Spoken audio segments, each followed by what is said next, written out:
Okay guys, good morning, good morning, good morning po sa inyong lahat. Time check 9:25 ng umaga. Bali may biyahe po tayo dito sa tracking. At yung na-pick up kong item napakagalang po. Pagka 4 box na malilit na kayang hawakan ng hand carry. So ang booking ng biyahe ko dito, deliver ako mismo sa may Marikina, sa may mismong warehouse. So di naman kalayo dito from current location kasi parang media oras lang na doon na ako. At syempre yung booking dito sa tracking sa pinabiyahe ko po, ang kitaan po dito per trip per biyahe. So minimum 3 drops po ako everyday o kada biyahe ko po sa trip ticket ko. So pag once na may 1 drop, buo pa rin po bayad. Kahit 2 drops, buo pa rin po bayad. Minimum nga po 3 drops din po ba.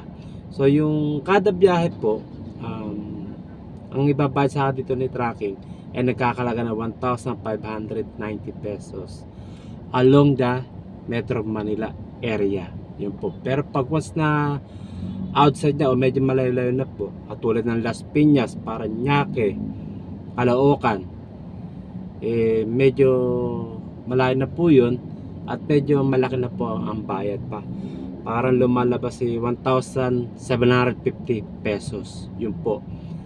Lalo na kung probinsya, kunyari Laguna, simula na San Pedro, yan, Piñas, Santa Rosa, Calamba, iba-iba rate na po yun. Medyo malayo na po yun. So province na po siya. So mas malaki pa ho bahit dun ng tracking sa amin. Ganyan po ang kitaan dito sa tracking. Tapos pagka Cavite, yan, medyo malayo na po ng biyahe po yan, area po niya. So malaki na po ba yung mga 2,000 plus siguro, 2,400, 2,500, meron pa 3,000 plus. Basta yung sinasabi ko 1,590, 1,590 along the Metro Manila. Pagka medyo malayo na po yun, iba na po rate. According sa sedan po yun ha.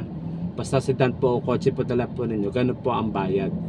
Yung nga, pag sinabi mo medyo malayo sa Metro Manila, lalo sa probinsya, iba na po rate yun. Ganyan po ang kitaan dito sa tracking.